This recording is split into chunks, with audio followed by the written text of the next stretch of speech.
Thank you for joining us for another power-packed message provided by Munroe Global Incorporated and MunroeGlobal.com. We transform followers into leaders and leaders into agents of change. We hope that this message is a blessing to you as you advance your life and discover your purpose. Now, let's go into the message. My brother and I, this entire year, have had a lot to deal with. We have had a lot to have to overcome with grieving, and then also I don't call it pressures, but the responsibility of accepting the baton and moving forward. And so in that, we have recently launched the Myles and Ruth Munroe Foundation. And that is our baby. And that's what God has given he and I to do, to continue what my parents have started, but also to start and establish what they haven't done yet. Because it doesn't end with them. What they were supposed to do was ended, and now it begins with us. So with the foundation, we want to continue a lot of what my dad has started, using his intellectual knowledge, a lot of his teachings on leadership and kingdom and purpose. But we really want to take it to the community. We want to take it to the world, globally, locally, and we want to touch the lives of persons that my dad haven't even touched yet. You'll be surprised. Yes, there is the world. It looks like the world knows him, but there's still someone out there that has no clue.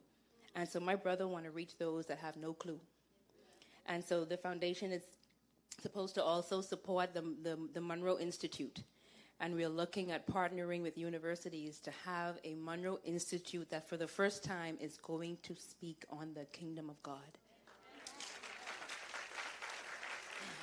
And so we are always going to be looking for supporters, for legacy supporters who are going to help us carry this vision forward.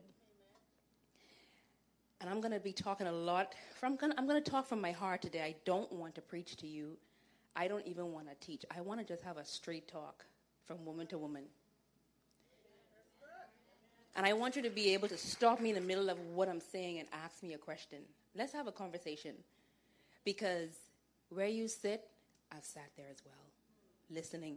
I'm no better, I'm no bigger than anyone. I understand in this room, we pretty much have a soup. We are all from different walks of life. We have all been through stuff. So just like how you can learn from me, I can learn from you. And so this is going to be the book that I'm focusing on. This is a book written by my dad, Understanding the Power and Purpose of a Woman.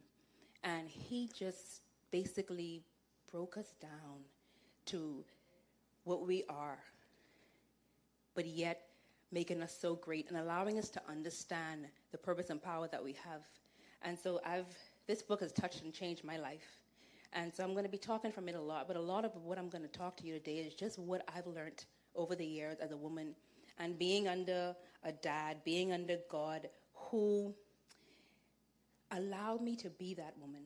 Allowed me to be as strong as I am, as powerful as I am, did not degrade, did not put down, because they understood that even though we are different, me, woman, you, man, we're equal. So like I said, we're going to have a straight talk. I don't know if you can see that picture very clearly, but that is my mom. So she's going to be on the back end of all of my slides, because that woman that my dad talks about is her.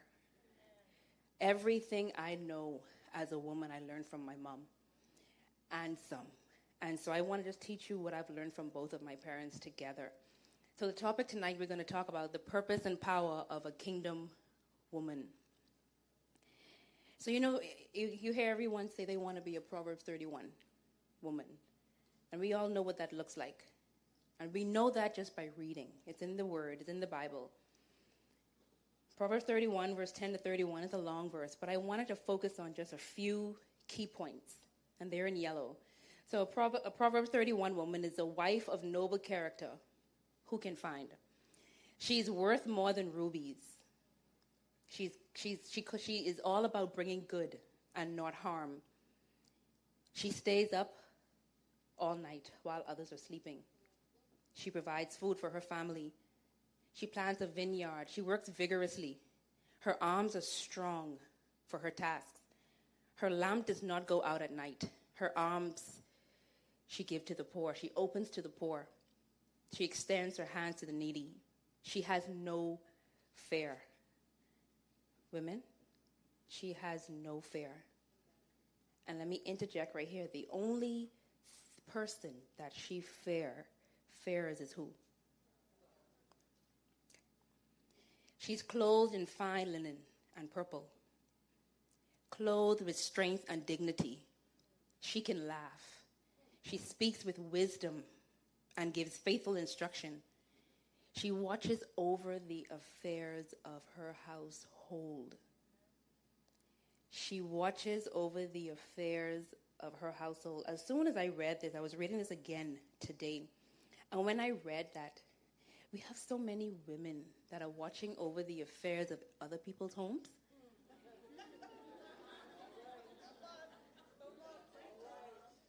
They're so nosy, want to know what's going on in this home and that home. And then they wonder why 5 years later, their home fall apart. Her children arise and call her blessed. Her husband praises her. She fears the Lord and deserves honor. Her works bring her praise. So all of this is what a Proverbs 31 woman looks like. But like any diamond, every crown has diamonds, has rubies, has precious jewels. But like any diamond, it takes a process, it takes pruning, and it takes persistence. So it's not easy. It's easy to look at that and say, I want to be a Proverbs 31 woman. But how many of us are willing to work? How many of us are willing to go through the fire? How many of us are willing to go through the challenges and stick with it no matter what? So how many of you in here consider yourself beautiful? You're beautiful, but you're dead. You're beautiful, but you're empty. How many of you are beautiful and have no clue? You're even ignorant to your beauty. And I'm not talking about what you see in the mirror. You know, in the Bahamas, in Nassau, they recently built a massive hotel, a conglomerate of hotels. Beautiful. Beautiful. I'm talking from one end of the street to the next. They built hotels, water park in this area. It was supposed to open December 2014, never opened. Supposed to open March 2015, never opened.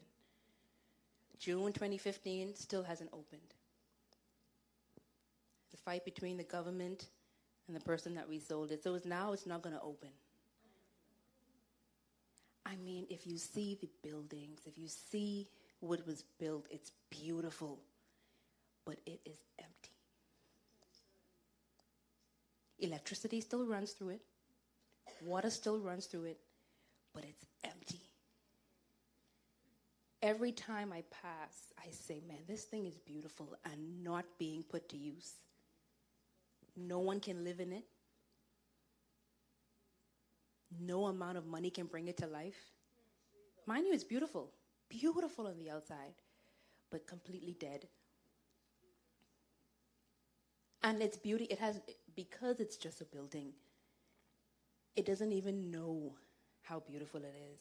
Because it takes the person living in it to tell it, you're beautiful, but doesn't even have that. So I want to crush this ignorance right here tonight. Because a lot of you are beautiful. All of you are beautiful. But I want you to be alive with your beauty. Beauty should not be dead. Your inner man should not be empty. And you should just know that you're beautiful. No one should have to tell you that. That's right. We were made beautifully and wonderfully. That's what we were told. Just believe it. So before anything, and we talk about queens, but before you are a queen, you are female. That's just God made male and female. That's the basic that we are. Before you are female, you are a man. And not only are you a man, but you are a woman.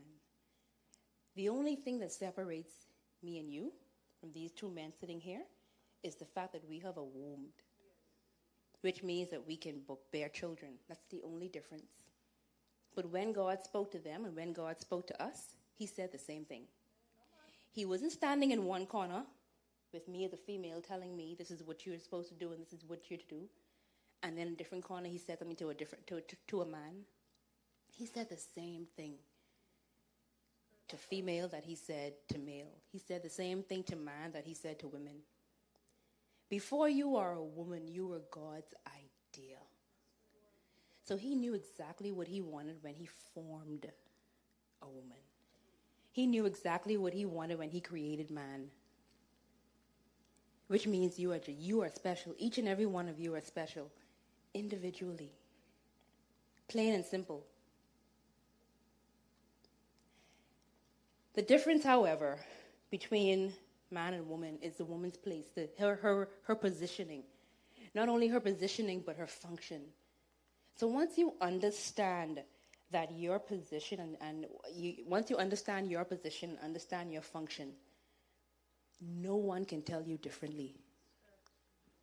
And your position is based on your purpose and your design. That's why when my dad kept saying years ago, discover your purpose, live your purpose. Find out, fulfill your purpose. That's because once you discover that, your position becomes obvious. Your position becomes evident. Your position becomes concrete, and no one can shake you. The problem is some of us do not know our purpose. We do not know why we are here. Why was I born? What am I supposed to do? So what's happening is anyone can tell you anything. Someone tell you one day you're supposed to do this, so you're over here.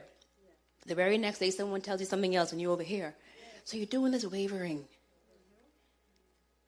But he wants you to be standing firm right here because you only take one instruction from one person. And he's telling you, this is your purpose. This is what I want you to do. And you stay on that course. Women, do not let anyone tell you. Don't let a man tell you. Don't let another woman tell you that your position is in the home. Your position is in the home if that's how what you choose. I wish somebody would tell me my position is in the home. I love to be in the community. I love to be to work. Yeah, I make sure I take care of my husband. I will make sure I take care of the affairs of my household. But no one is going to tell me that you're supposed to be in the home. You're supposed to be domesticated. Mm-mm. Your first position, first of all, is in God. And then if you choose to be a homemaker and you choose to give 100% or 85% of yourself to the home, then that's up to you. But don't make that mine. And don't let no one tell you that's where your position is supposed to be. And then your position is not in the world. The Bible says clearly we are in the world, but we are not of this world. Your first position and your only primary concern of your position should be in God. Should be tied to your Creator. If he wasn't your Creator, if he wasn't the person that made you, I would be telling you differently. But if you want to know why you were born, why you were created, why are you here, then the best person to ask is the person that made you, the person that created you. You want to know how this TV works, this monitor works. I mean, don't even ask God, because he didn't necessarily create that. He provided the means, yes, but he didn't make that. So you want to add LG, Life is Good, the company. It came with a manual. It'll tell you exactly what it was made for, how it was functioned. So if you believe that about this LG monitor, then why for us do we go everywhere else to find out why was I created? What am I supposed to do? How do I get power? Why? And then how many of us just don't know that, man, my creator was Jesus Christ. My creator was God who saved me. Genesis 1 verse 28 gives a clear instruction of the purpose of women. To be fruitful, multiply, fill the earth, and have dominion over the earth. Period. To be fruitful, multiply, fill the earth, and have dominion over the earth. Rule over the fish in the sea, the birds of the sky, and every living creature that moves. That is the instruction that God gave. That is the purpose that God gave to both man and woman. Now, that is a very loaded statement. That has purpose in it. That has power in it. That has leadership in it. That has potential in it. But we looking everywhere else. What am I supposed to do? The charge that God gave to everyone is Genesis 1 verse 28, which means even though we as female look different from male, even though we have a different function, even though we are different, we are equal in what we are supposed to do on this earth. That's why I don't understand why man on man crime. You and I are supposed to be working together with your vision and my vision, your purpose, my purpose, together to make this world a better place, dominating the earth. The problem is we don't understand. There's nowhere in there that says, rule over the fish of the sea, the birds of the sky, and every living creature that moves on the ground, and my neighbor, and my wife, and my children. There's nothing in there that talks about ruling over another human being. But we do it every day. We want power and control over the next man. Husbands do it to wives every day. Wives do it to husbands every day. Parents do it to children every day. You cannot control. And that's where we get wars. That's where we get crime. That's why the world is getting to be not a better place. Because of lack of understanding of this verse right here. So let's talk about some facts, women. And I'm just going to tell you the facts. I'm going to tell you what I believe, and they're factual. They may be against what you understand, but before you leave here today, you and I are going to share the same facts about you. Because I don't want anyone to tell you differently. And if you have been being told differently over the last years of your life, let me visit Houston today from the Bahamas by way of Florida to tell you you've been lied to. Women, you have purpose. We just saw that in Genesis 1:28. Woman, you have potential. For every purpose, there's a way and there's a means to fulfill that purpose. You've been given talents, you've been given passions, you've been given abilities to fulfill that purpose. Untapped strength. Not because you haven't used it doesn't mean it's not there. It just needs to be discovered. Women have talents and abilities. You have authority to dominate. Genesis 1:28, the authority was given to you. But you just have to understand it. And then understand where you are to gauge your authority. Not all authority is permissible, but we all have it. Let me give you a prime example. My brother and I decided to work with my dad about 4, 5, 6 years ago.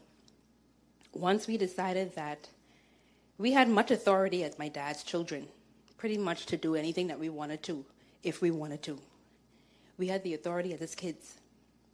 But because he did not give power to that authority, we had no power to perform in our area of authority. So we could not just function under Myles Munroe International just because we were his children. However, when he moved us into a position of leadership and said, this is what you ought to do, and then he made it clear to everyone like you, these are my kids, this is their position, this is what he do. Not only did we have that authority, now we had the power to execute. Big difference. Some of us, however, have authority, and we are executing that before time. Or we're executing that wrongly. Let me say that again. We all have authority, But authority needs to be managed. Authority needs to be instructed. It needs to be released in order for you to use it. And once you can use and execute your authority, that is power. But God gave us the authority, and he told us exactly how to use it in Genesis 1:28. When we start using it differently, we are misusing our authority. Therefore, we're misusing our power. And each of us have the power to use our authority the minute that Jesus Christ died and the minute that he left us with someone. Who did he leave us with? He has given us the power to do everything that we are supposed to do. We must know this. We must understand this. You and I have the authority and we have the power to be so great. We cannot do it on our own, because it's going to be a misuse and abuse of the authority that we have as women. Women, you have the power to rule. These are facts. Women, you have vision. Now let me stop right here for a second. Look at my parents. I love to use my parents as example, because my dad was a visionary. It didn't mean that my mom didn't have a vision. Didn't mean that my brother and I didn't have a vision. But he had a vision, and so did we. However, when you look at unity, that's why I say, why can't your vision and my vision come together for a greater cause? That's why the two of them were like white on rice. They were like glue. Because they complemented each other. They were compatible for each other. She knew who she was as a woman. He knew who he was as a man. And there was no confusing the two. There was no confusing the two. So when my brother and I watched that, and now here we are, having to share the same baton. I know who I am as a woman. He knows who he is as a man. And he and I are not competing with each other. He has a vision. I have a vision of how we would like to see things done and carried on from this point forward. But we collaborate. It doesn't make him any more or any better than me. And it doesn't make me any better than him. But know that you were given a vision. You were given a purpose. You have a passion that you would like to see come forth. Bring that passion out and then find other people who have similar passions who can help you. Stop competing with other females. Stop competing with your husband. Stop competing with your man. Stop competing with siblings. Competition is the worst thing in the kingdom, and it just should not be there. Every visionary is a leader. So these two go hand in hand. Because if leaders have no vision, my goodness, you should not be a leader. But every leader should have a vision, and every visionary is a leader. So if I tell you that you're a leader, if I tell you that you have vision, then you're a leader in your own right. We were all born to lead. The problem is, again, ignorance. We have no clue. We just don't know. Who can lead in the area of gifting? So we are leaders who are leading and the best way to lead is in your area of gifting. And I say this because we're all different. I have something that I do better than someone. You have something that you do that I can't do. That's why we need each other. I'm not good at accounting. I'm not good at technology. But I'm sure there's other women in here that are. So you need me, and I need you. It's that area of gifting that you are supposed to serve to the world. Is that area of gifting that separates you as a leader from someone else as a leader. But you're both leaders. You're both beautiful. You both have an area of gifting that you need to serve. The problem is we're sitting on our hands. And we so want to, I have an area of gifting, but we're looking at our fellow woman who in her area of gifting, she's rising to the top. And we want to figure out how do we get there. So let me do the same thing she's doing. I know you can't do it better than her. So yet you're trying to do what she's doing, which is not your area of gifting. So you're falling short anyway. Not knowing that if you were to put your own area of gifting to the test, you could very well surpass her. But you would never know. So find out what your passion is. Find out what your area of gifting is. What it is that you wake up every morning thinking about. And then what makes you angry. My dad always says your purpose is tied to whatever it is that makes you angry. No, seriously.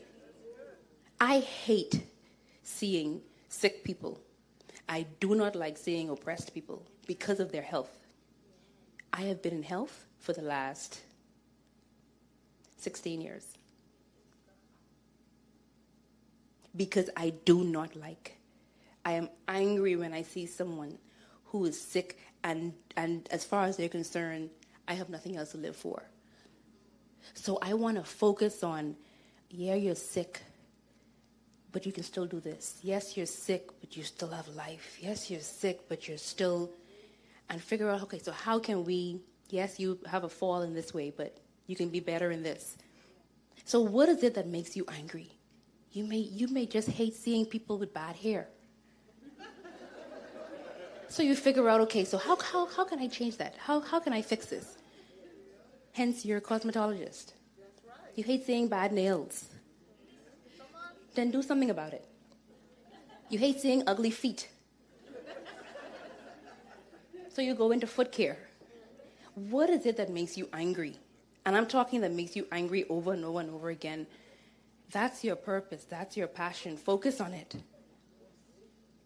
And sometimes that only means that you have to look into yourself. Take time out in a day. Sit down by you and yourself and God and say, okay, what is it? The problem is we want to be with people all the time.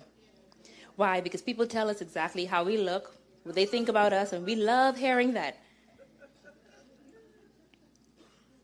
But sometimes sit in a corner and let God tell you. Or let you tell yourself. I tell myself. I don't need no one to tell me anything. And then I let God tell me. So before anything, we talk God first. For you religious people in here. Oh, God this, God that. I'm sorry. I know who made me, just like how this monitor knows who made it. So as far as I'm concerned, he is first. So before anything, let God be first in your life. Because in God, man was created equal. We were made in his image and likeness. In God, purpose is discovered. In LG's manual, this monitor knows how it's supposed to run and why it was created. In God, we know why we were created, what our purpose is, what our potential is. In God, destiny is established. So in God, we can find out where we are going. And then we can also find out how we're going to get there. And sometimes how you're going to get there isn't going to be plain. He isn't going to just tell you. Because he wants you to grow along the way. So yeah, you may have to take a left. Because as humans, you're going to want to take a right and a left anyway. But if you stick with him, he's going to bring you back on course. But by the time you went around the way, you would have grown. You would have overcome. You would have built character. In God, potential is revealed. In God, identity is created and executed. Who are you? Women and men were created equal, but they function differently. We are equal, but we function differently. 1 Corinthians 11, verse 12 says, "For as woman came from man, so also was man born of woman." So you see that figure 8 already? So don't let no man tell you differently. Without you, there will not be them. Without us, let's look at these two men here and say, 1, 2, 3, without us, there will not be you.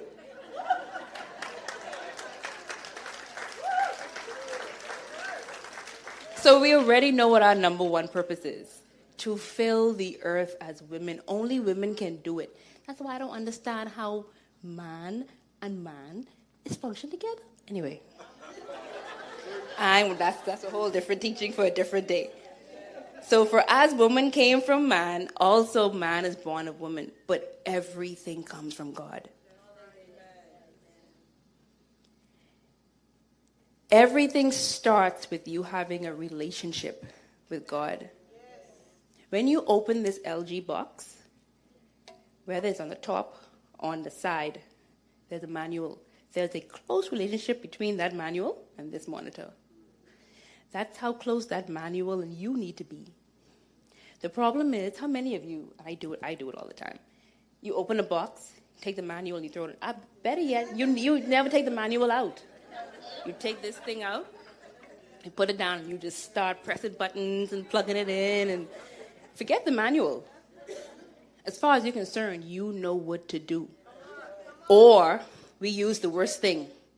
I have experience, so I'm sure I know how this works. They say experience could be the best teacher, but it can also kill you. So always revert to the manual. My dad used to say it all the time. Revert to the manual. The manufacturer's manual. Have that relationship with the Word of God. That's why reading your Bible and praying every day. From when I was a kid, they said it in Sunday school. There's a reason for that. Because that manual, that Bible, has so much instructions. Everything we need as women is there. There should be no one that should be able to tell us anything different, and we say, okay, I believe you, or I agree, or I accept. Know the word, know who you are for yourself. So when someone comes and tells you, you say, no, I don't believe you, or I don't believe that. Obedience. And then when you read, because I do it all the time, you get a manual, you open it and you read it. Okay, fine. So you said, okay, I'm going to read the manual. The first thing it says is, plug me in first. Now, how many of you say, I need to plug it in. It's already charged. So you don't do that. And then you continue pressing buttons and so forth and so on. When you're going to read, if you're going to read the manual, okay, at least show it some respect and obey what it says. You know, my mom always said, obey first. Obedience is better than sacrifice. Obey first. And then you wouldn't have to worry about consequences. You won't have to worry about repercussions, punishment. So you're going to have that relationship with your maker, and then you are going to read, and then you're going to abide, and you're going to abide first. Because whether you like it or not, whether you plug this thing in right away, or you plug it in 5 days later, you got to plug it in. 5 days you wasted of what this monitor could have actually provided for you. You are 5 days behind, and will forever be 5 days behind. God's word is the manual for your life. You can try life for yourself, and you may succeed for a time, but it will not last. Because true eternity is in God only.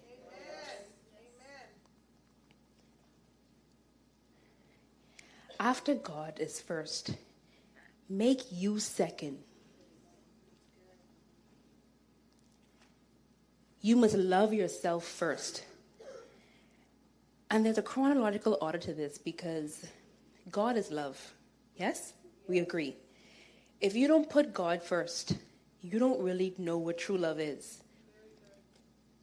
Which means you cannot love yourself truly. And if you cannot love yourself truly, I don't want you loving me.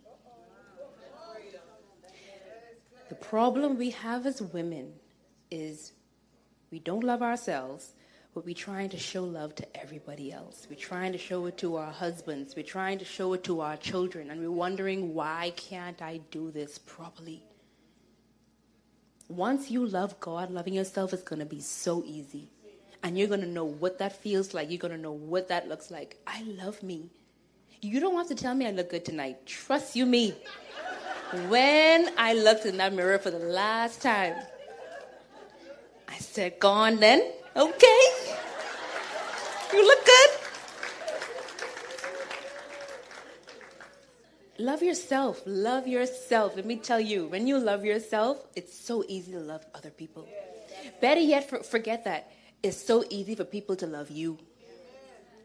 Because then they say, man, she just, people always ask me, well, how you get so confident? I love God. So loving me is easy. And if I love me, then I have so much love to give to you. And then I just automatically become a lovable person. My dad was such a selfless person. He gave his life in pieces to the world, and everyone loved him. A lot of preachers, a lot of pastors are not like that. Why? You can't even get to them to touch the hem of their garment. Because they believe, am I on TV? Am I live? Okay. Because they believe they're better than you and me.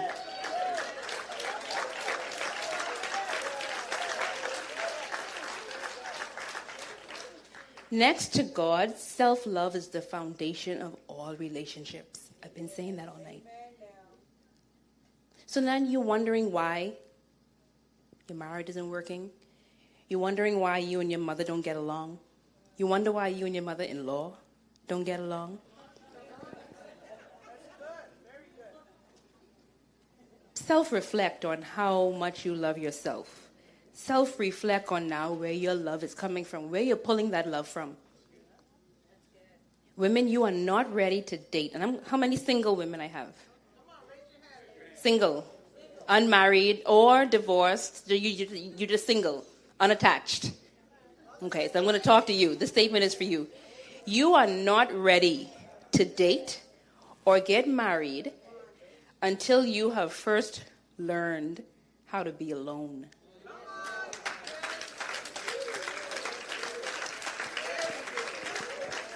And I learned this, I heard it from my dad, I learned it, and then I put it to work in my own life, because I'm still single, unmarried, unattached, and happy. Love being by myself, have no problem being alone. It doesn't make me lonely, because there's a difference. But when you have no problem being by yourself, then you could consider being ready. We have so many women who must be with a BFF. They must be with their twin sister. They must be with their mom. They must be with people because they don't want to hear their own thoughts. They don't think they're beautiful.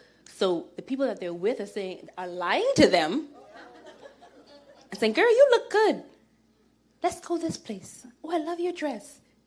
This time someone like me, sensible, or someone else comes along and say, what in the world is she wearing? But you got to blame her friends.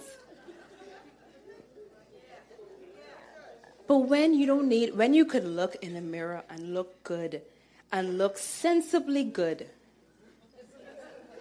because there's a difference.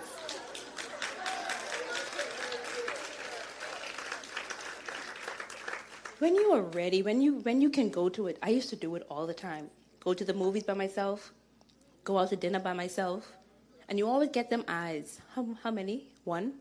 I'm sorry? Yes, one. And I go I order what I want, pay for my own meal, sit down there, didn't care what anyone said, didn't care how they looked. Didn't have to have someone there to talk to. May have taken my iPad, got some work done. Didn't have that distraction. When you can be just you and God by yourself, reading the Word, praying. You don't need someone to say, come, let's go pray. Come, let's go to church. Let's is like experience. Okay. Be careful with let's. Let's always like company.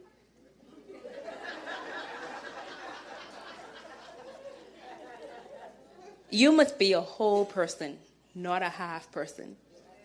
My dad, back in the day, he used to say, oh, I want to have my better half. And then my mom put him in his place. And she said, she's not his better half. She is his better whole. You are not half a person. You are not half a being. So you don't need a better half to make you whole. So until you can be alone, you ain't ready to attach to someone else. Until you understand and believe and you're okay with being whole by yourself, and you're not ready to attach to someone else. Because then you only come and be a problem to me. And I wish there were men in here, because I would say the same thing to them. Men are always looking for someone to complete them. I ain't got time to complete you.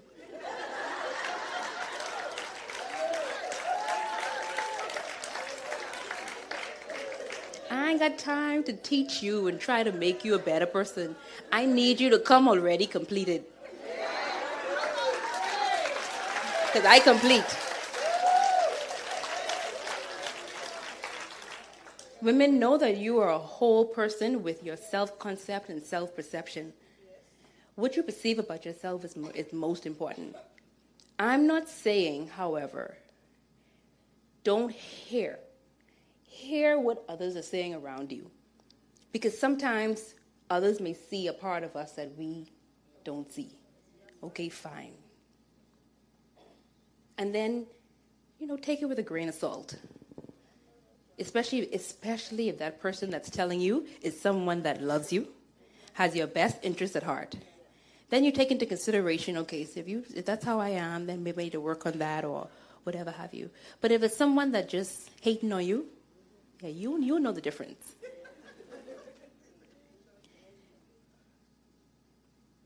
So once you have put God first, and then you have put yourself first, your identity should automatically start to come into play. You should automatically know now what that looks like and who am I? Why are you here? Where are you going? What can you do? These are questions of the heart. We ask them to ourselves every day and we don't know it. What am I doing? Why am I here? How am I going to get where I'm going?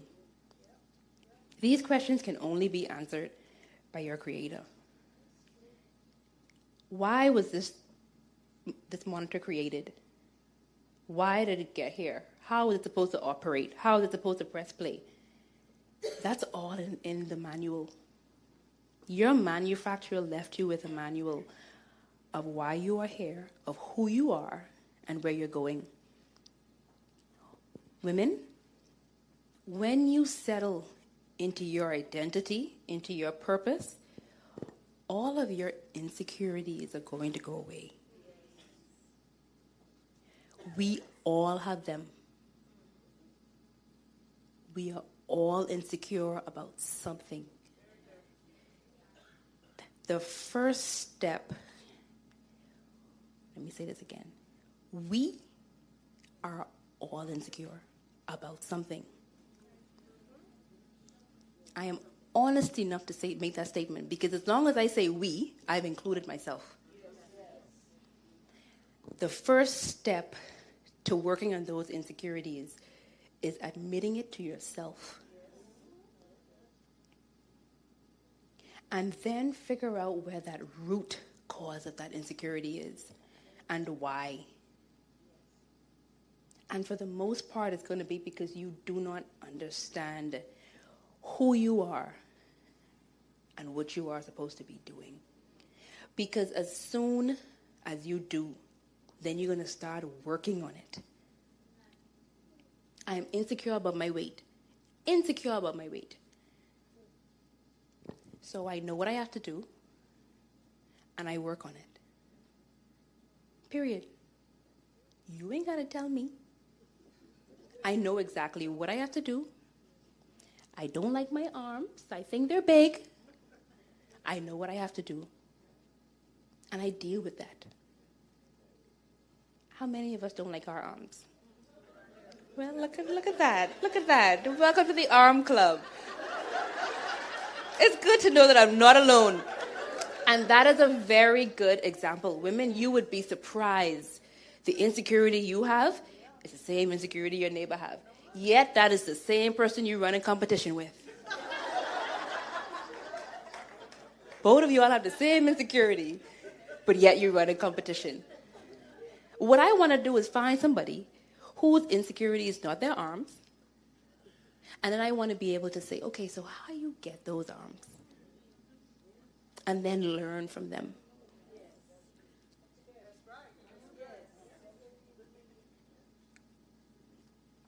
Don't wear yourself out trying to please people.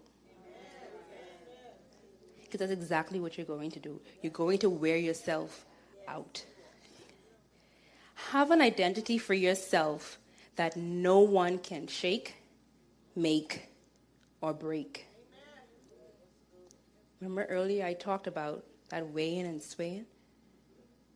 Have an identity that's so strong in your in your purpose that there is nothing that anyone can say to move you.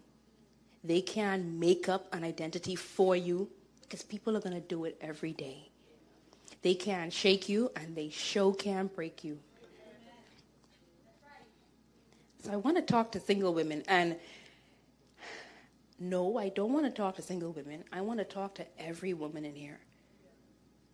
Because every woman in here, whether you are married or unmarried, you are single. Okay, so this table got it. Let me say it again for everybody else. Whether you are married or unmarried, you retain your singleness.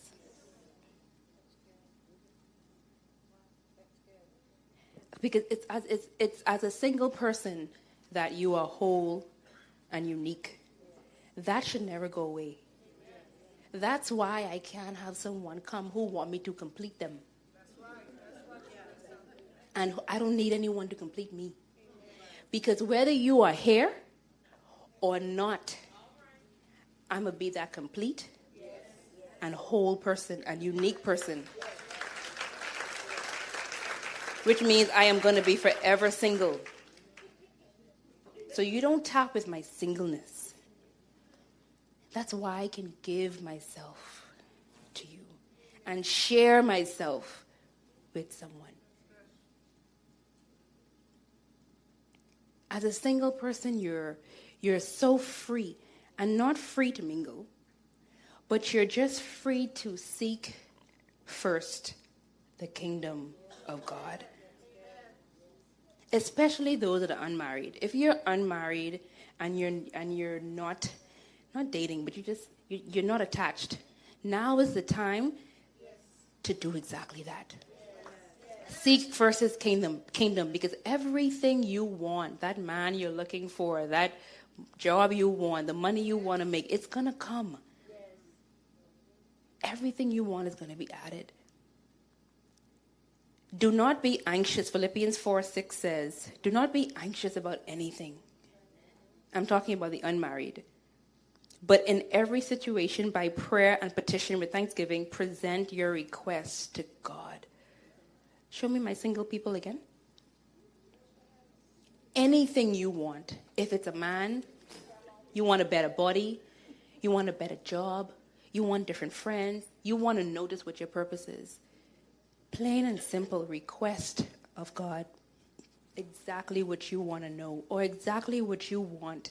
Keep praying. Never stop. Use this time in your unmarriedness. Even if you've been divorced, use this time to elevate yourself and elevate your relationship in him so he can fill you. Because to be very honest, we are alone, but sometimes it gets lonely.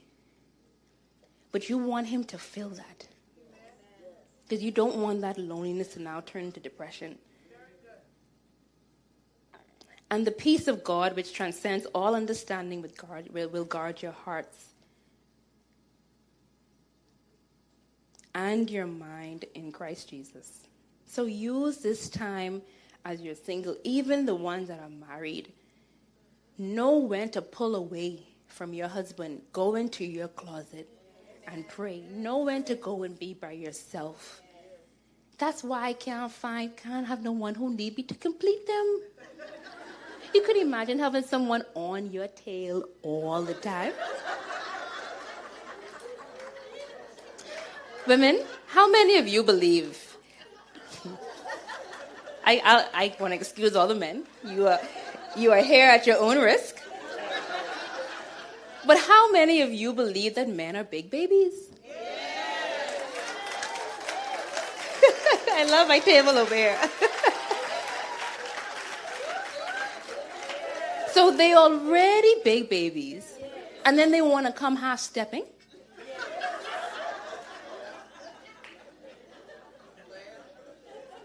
Women, you must be strong within yourself. And you must retain your singleness. Because men are already going to come, unfortunately, with the notion that they're stronger than us. Not so much physically, but just in power and in function. And God created men first, and he has put them as the head of the home. So women, just know it as a fact. And that's what it is. Men are the head of the home. They are supposed to provide. Where the head goes, the body goes. That's why you want to be careful, the man that you choose to be your head. That's why your head, first of all, needs to be so strong and so steadfast. So the head that you choose to put on top of that doesn't sway you, doesn't break you, doesn't make you.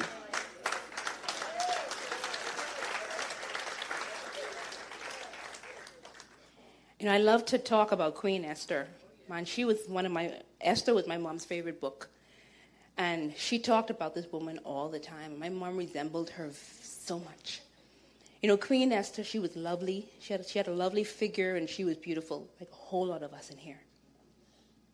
She was presented to the king, but she was not presented to him until she went through 12 months of beauty treatments.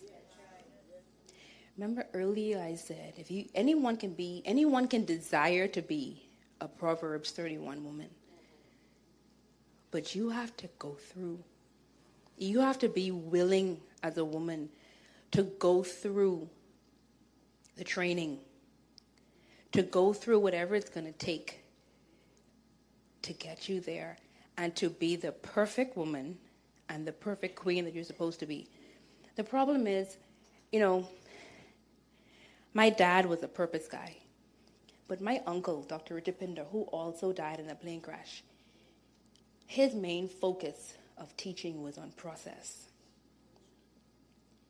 And so when you combine the two of them, you can't have purpose without a process. And then you can't be going through a process without a purpose.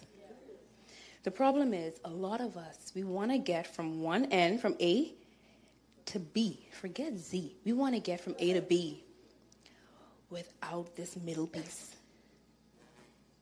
So we're going to jump, we're going to fly, we're going to hope a miracle happens and we just appear from one to the next. But we don't want to go through this piece right here. However, it is this process that's going to make us strong enough. It's going to make us wise enough. It's going to give us the power that we need to even withstand what B is going to bring. Because B is going to come with its own challenges. Hair is going to come with its own. If you have bypassed the process of getting here, you're not going to withstand here. If Esther did not go through those 12 months of beauty treatments with oils and perfumes, I can assure you the king would not have looked at her, would not have chosen her. You know how much times as women we disappoint God? Because we don't want to go through the process. We want everything he has for us now. We want everything we want now. And sometimes because He's the God that he is. He gives it to us when we want it. And say, okay, here you go. And then we fall or we fail. And then we wonder why. Because of going through the process, King Esther won the king's favor and approval. God wants to give us his favor. We deserve his favor as women. And not only the favor of God, but we deserve the favor of man. And I'm talking both male and female. And we deserve their approval after we have been prepared and gone through. Beauty, Esther, she had a beauty of character that kept her on the throne. Now, character is so important because, again, she was beautiful. She went through these treatments. She got chosen. Now she's there. She's able to wear this crown. Now, how many of us know what is needed to stay there? Because now that you're here at B, it's going to take work to stay there and then also to keep going from B to C all the way to Z. You have to know now how to stay there. Your character needs to be intact so that you can stay there. My dad always compared character to statue. Statues, doesn't matter what you do to it. It stays there looking the same, doing the same thing. You can paint it. You can put graffiti. Rain come, hurricane, tornado, snow, sleet. It does not move. That's what your character as a queen should look like. That's what your character as a woman should look like. Which means you're living according to your manual. She obeyed all of the principles of Mordecai. She was loyal to her faith. She was self-confident. She was courageous. She fasted and prayed. Prayer and fasting is important for every kingdom citizen. She pleased the king. She did everything to please the king in order for her petition to be fulfilled. And petition here, we're talking about prayer. So her prayer request. And as a result of that, not only did she save her life, but she saved her people. But look at what she had to do before she can do that. We are beautifully made. You know, I saw this somewhere. I was reading, and they said in beautiful, you know, when you look at the word beautiful, it means be you fully. Be who you are, all by yourself, fully. Be the best that you can be fully. And that is so much. That means you should be learning about yourself every day. You should be asking God, okay, so what else am I? Because I know this ain't all there is about me. So that he can tell you what you are fully. And from the inside out, be beautiful, not from the outside in. Beauty is so much deeper than the skin. That's part of the reason why, as much as I don't like my arms, I'm okay with them. Because I know that, yeah, my arms may not be as small and as firm as I would like them to be, but it doesn't make me beautiful. Who I am on the inside makes me beautiful. Your inner beauty or your stench will always come to light. So you can put on all the makeup you want. You can put on all the fine linen and clothing you want. And you can wear that mask for some time. But eventually we are going to know who you are on the inside. And either that's going to look really beautiful or it's going to have a stench. Challenges should come to define you. Challenges should not define you. They should refine you. We all hate them. For the last 365 days plus, I have had to go through the challenge of losing 2 parents, not being able to grieve properly because now I have a weight of responsibility. But it has not crushed me. It has not oppressed me. It does not make me saddened to the point where I cannot and do not want to live. But it continues to refine me. I thought I was a strong woman before November 9th last year. You guys have no idea. I thought I was strong then. But I know that I am now. It's the only way that I could have endured and continue to endure what I go through. And I have to believe that there is something far better in it for me. Women, we function by way of influence. That's the difference between us as women and men. They function by way of power. We are so influential. We lead by influence power. So when you look at anything that influences something, it's always going to be some kind of change. So women, we are receivers. We always receive. We love to get gifts.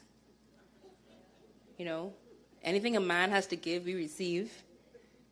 Physically, mentally, emotionally. But everything that anyone gives us, if we have to ever give it back, the way that we got that thing is not going to be how we give it back. If a man gives us a seed, we are going to, 9 months later, he's going to have a full-blown son or daughter. Anything anyone gives us as women, we are going to incubate it, it's going to grow, and it's going to develop, it's going to transform. Women, this is what you do. This is your power. Men don't have that power.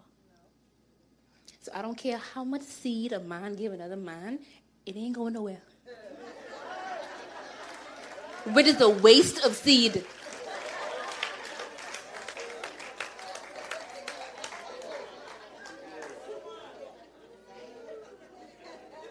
But if a man give a woman seed, he is going to get a nation. Women, that is the power that we have. When you look at Adam and Eve and the story of how sin happened, God gave Adam the instruction, do not touch that tree. Do not eat of that tree. God never told you and me not to touch that tree, not to eat of that fruit. He told that to the man. However, notice when Eve picked the tree, nothing happened. She picked the fruit, nothing happened. Nothing happened when she picked it. She came to Adam, blinked her eye, batted her eyes, looking all naked, beautiful form, said, honey, please, you must try this.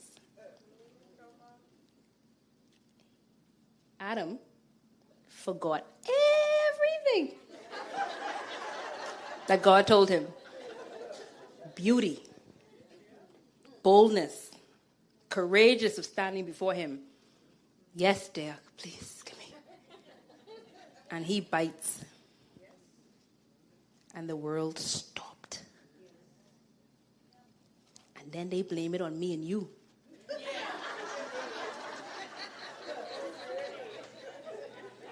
That's why your head, women, the head that you choose to be the head of your home is so important. Because God has given man so much instruction, the male man. But that means we must also know the power that we have. Because really and truly, Eve influenced him. She didn't even know she was doing it, but she did. Now, he should have known better, but she influenced him and she did not know it. That's why when God said we must submit to our man, he had to put some type of controlling mechanism over us. Or else we would just be firebombs, just cannons, just influencing everything and anything without any proper order.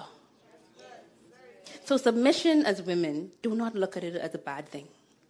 God is giving us these beautiful creatures called men to help manage us so we don't kill ourselves and kill everybody else around us. So just like how they need us, we need them.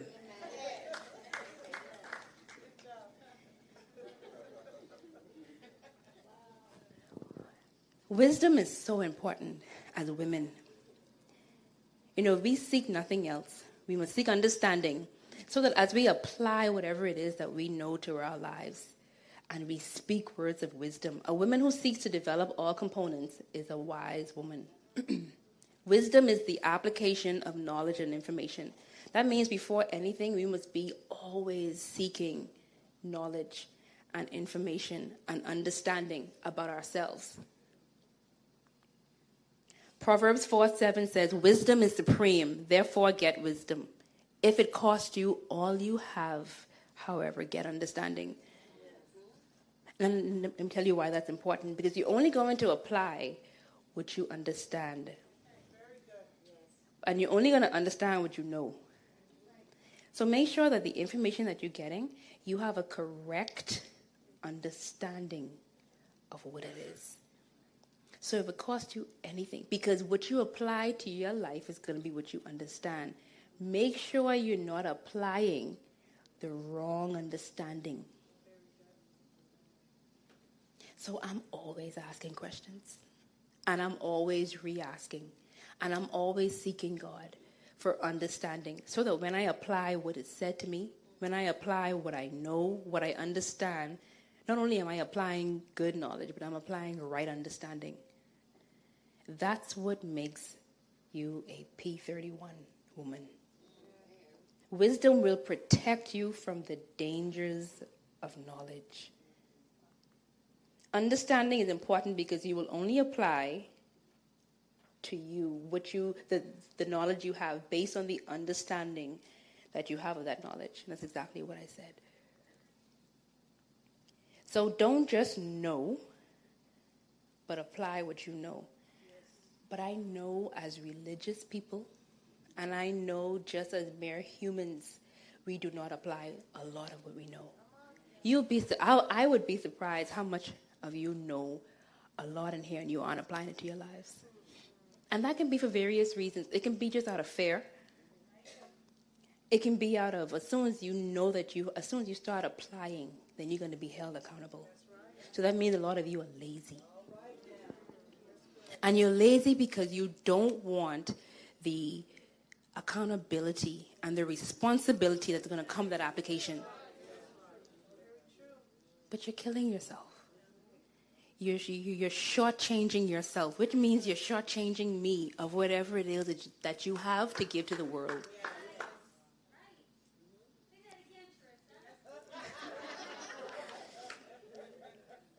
When you do not apply what you know, because I know a lot of you know more, you're killing yourself. You're shortchanging yourself, which means that you are shortchanging others of what you have to give to the world. So let's get rid of garbage, and let's get rid of baggage, because we all got it. If you're over 20, you got baggage. So let's start to be, as women, let's start to be honest with ourselves. And not only ourselves, but let's start to be honest with others.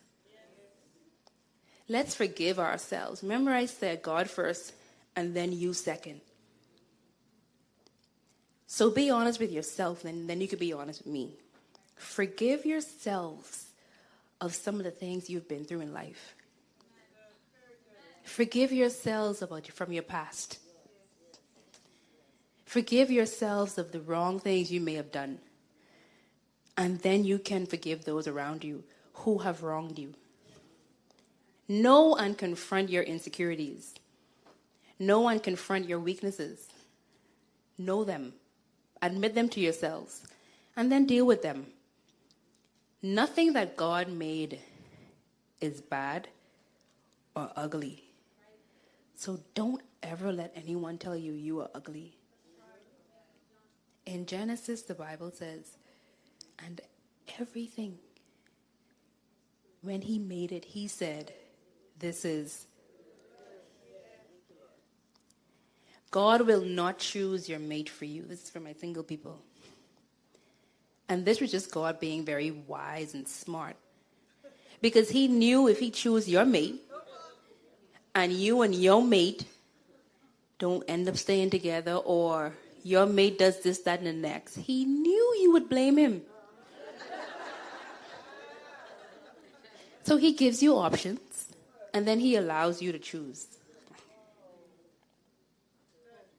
But he is going to help you based on his instructions, and then you choose accordingly.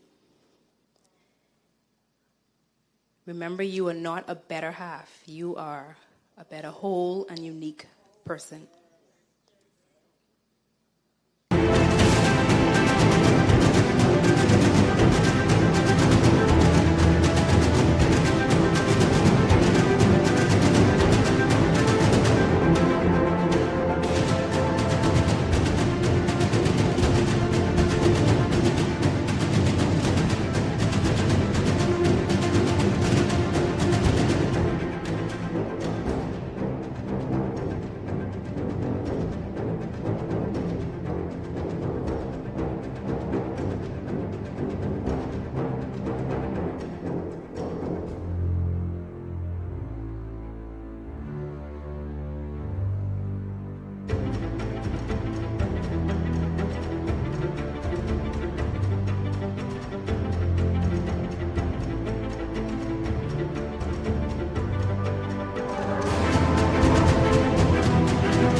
So when you have understood and you are ready to apply all that to your life, then you can say, okay, I'm on my way to becoming a P31 woman. You can now wear the crown of a queen. Because just putting on this crown isn't going to make you a queen automatically. That's the mistake a lot of us make. We wear this crown and we fake it.